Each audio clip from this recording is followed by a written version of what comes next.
धनकार जी महाराष्ट्र समागम के इस अवसर पर, जहाँ सभी सिर्फ महाराष्ट्र से नहीं देश विदेश के कोने कोने से आए और मन में भक्ति का भाव लेकर अपनी भक्ति को और मजबूत कर कर एक परमात्मा जो पूरे कायनात में है, कण कण में है, इसको एक आमने सामने अपने देख के और फिर इसी परमात्मा से प्रेम करके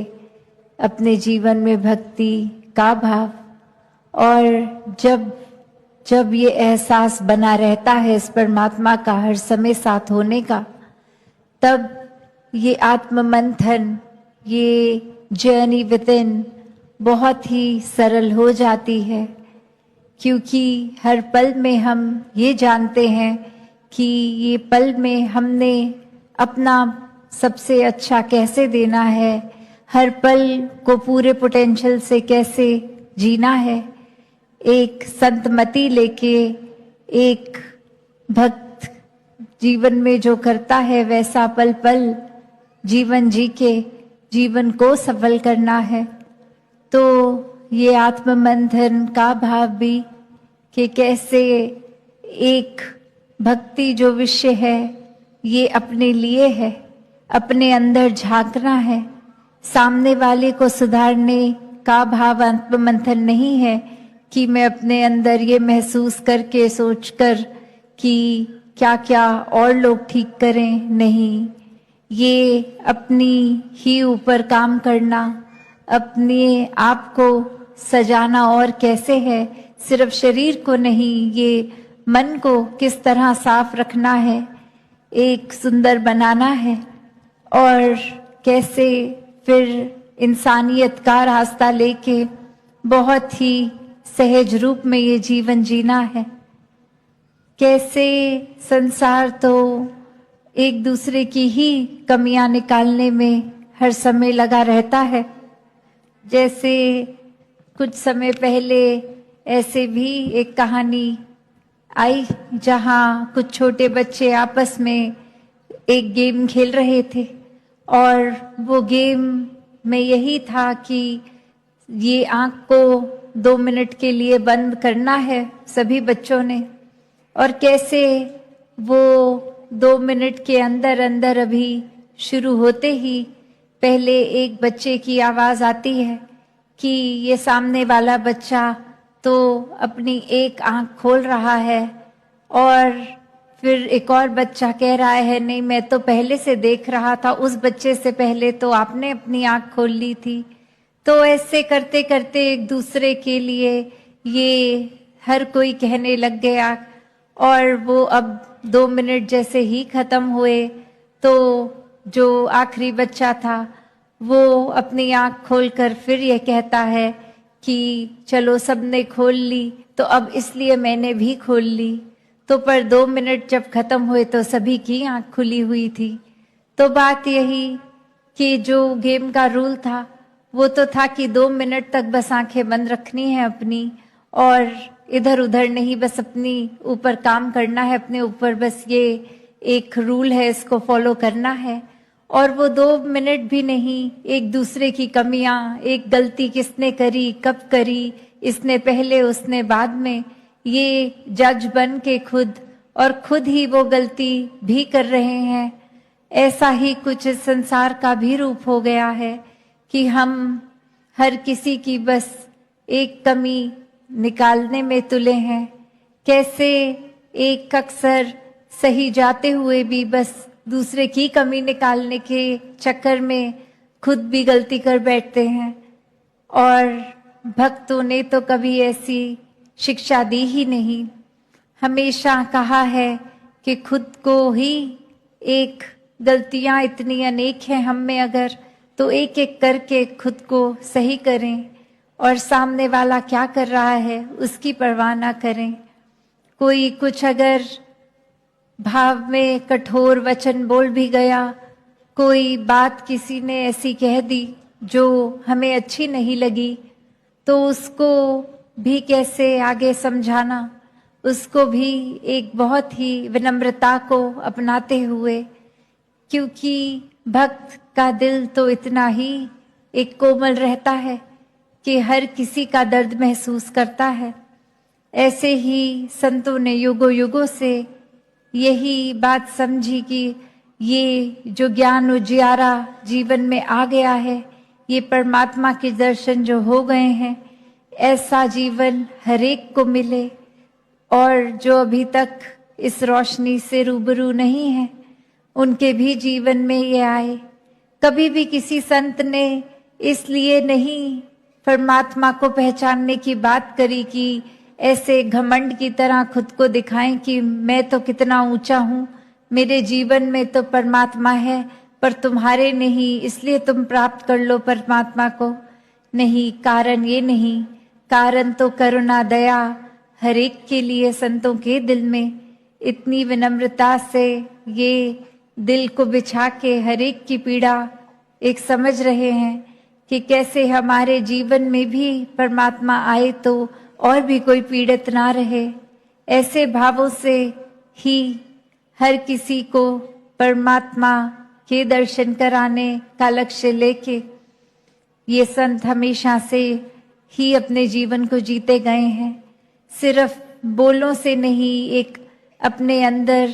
शब्दों का भी, एक सोच का भी जो सहारा बना, वो कर्म रूप में बहुत ही एक साक्षात भक्ति को दर्शाते हुए रहे।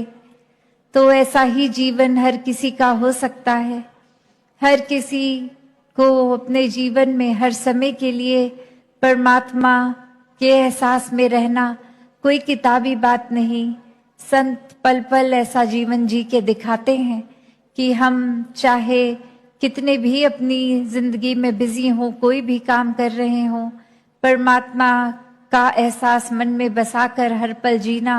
वाकई ही बहुत ही ये इस रूप में जीवन को जिया जा सकता है। ये संभव है। परमात्मा की प्राप्ति भी ये इसी जीवन में जीते जी ही संभव है। और इसी के साथ हर पल फिर गुजारना वाकई ही बहुत एक स्मूथ हो जाता है। पल पल में एक खुद को करेक्ट करते हुए सेल्फ करेक्शन मोड पे डाल के एक आत्म मंथन करके कि कैसे हम अगर कुछ कर रहे हैं, क्या वो हमारे लिए या सामने वाले के लिए ठीक है। ठीक है तो करें, नहीं है तो वो उसी समय उसी पल में रोक कर अपने आप को वो चीज ना की जाए। ऐसे ही आध्यात्मिक पहलू में भी एक आत्म मंथन की जो बात आती है, वो कोई बुद्धि का विषय नहीं है। ये भक्ति को अपने अंदर और गहराई में डालने का विषय है कि ये सिर्फ दिमाग से सोचने की बात नहीं है। ये दिल से सोचना समझना जिसको कहते हैं, वो एक गहराई में जाने की बात है, अपने भीतर जाने की बात है। तो जहाँ हर कोई आज भी यही संदेश सत्संग के दौरान भी दे रहे थे कि कैसे ये संसार जो इस परमात्मा ने बहुत ही खूबसूरत बनाया है, हम अब इस संसार में आए हैं तो यही फर्ज है कि एक इंसानियत बनाकर इस संसार में रहें। ये एक ऊपरी रूप भी संसार का अगर ये है, इसको साफ किया जाए, गंद ना डाला जाए, एक कैसे वृक्ष लगाए जाएं, कैसे पोल्यूशन की बात जो आती है वो यही है कि वो अपने अंदर की मन की पोल्यूशन है या बाहर हवा में पोल्यूशन है, दोनों ही नुकसान का काम करते हैं। जब हम सांस लेते हैं तो फिर वो पोल्यूशन लंग्स का इश्यू, और अपने मन में अगर हम किसी के लिए नफरत पालते हैं तो वो भी पोल्यूशन फिर हमारे लिए बहुत ही नुकसान करती है। उस समय में शायद हमको नहीं लगता कि हम अगर किसी के प्रति ऐसी बुरी सोच बना रहे हैं तो इससे क्या ही हो जाएगा, 1 मिनट ही तो हमने किसी के बारे में कोई चुगली कर दी, कोई निंदा कर दी, कोई एक जेलस होकर कुछ ऐसी बात बोल दी। पर ये कब आदत बन जाती है, कब मन बार बार इसके ही एक आकर्षित होकर माया रूप ये बुराइयां भी,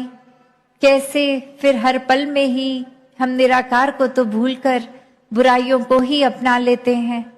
तो इसीलिए संतों ने हमेशा से सावधान किया कि कैसे एक भी पल जीवन का हम अगर ऐसी चीजों में लगाएंगे तो वो पल हम परमात्मा के आनंद में हो सकते थे। उस पल से खुद को वंचित कर दिया और ऐसी चीज का सहारा लिया जो अपने लिए भी नुकसानदायी है, औरों के लिए भी है। तो यही बात बार बार संत समझा रहे हैं कि कुछ भी भाव मन में आए तो वो भी साफ कर लें, छटाई कर लें आत्म मंथन से कि अब कैसे भाव मन में टिकने चाहिए। क्योंकि ये नजर तो पूरा दिन इतना कुछ देख रही है, तो भी क्या फिल्टर करना है, अपने अंदर डालना है, क्या बाहर देखते ही उसको छोड़ देना है। जैसे कहते भी हैं अक्सर कि किसी ने अगर कुछ ऐसा बोला जो पसंद नहीं आया, उसको भी पहली कोशिश यही करें कि जैसे एक कान से सुन के दूसरे से निकालें, मन के अंदर वो भीतर ना असर होने दें। वो असर होगा तो फिर दिल भी अपना दुखेगा, परेशानी भी होगी।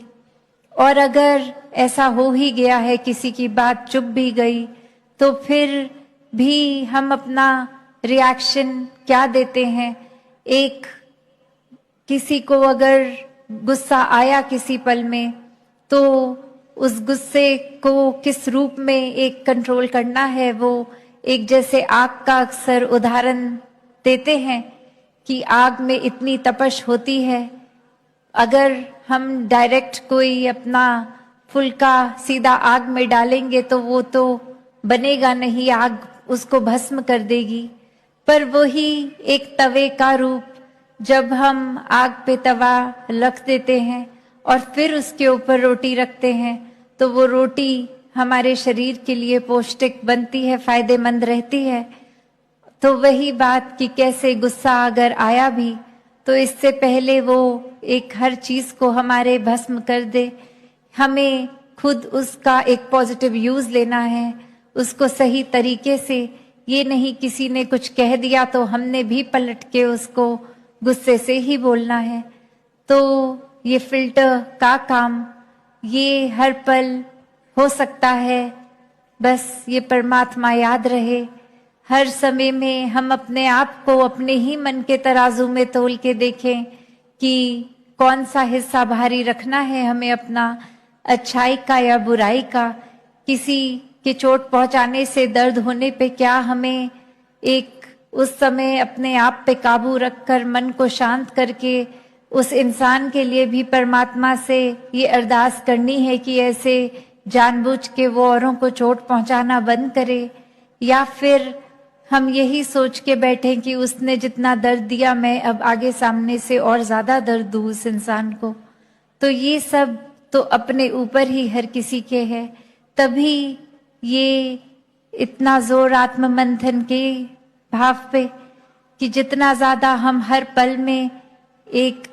सोचकर मन से, एक ये देखकर कि क्या बात सही है क्या नहीं, उसके हिसाब से जब अपने मन की धारणा बनाएंगे तो वही हमारे एक्शंस बनेंगे, वही व्यवहार बनेगा। तो भक्ति को हर कोई हर पल में अपने शामिल करते हुए ये आईना, ये शीशा अपने सामने ही रखना है और खुद को ही देखना है, खुद को ही एक ठीक करते हुए अपने जीवन को जीते जाना है। तो आज भी सुबह जब आए और ये दोपहर के समय में ये एक झांकिया रूप भी, स्वागत रूप भी, और उसमें भी हर एस्पेक्ट बहुत ही सुंदरता से महापुरुषों ने ये टच किया कि कोई अगर झांकी आए वो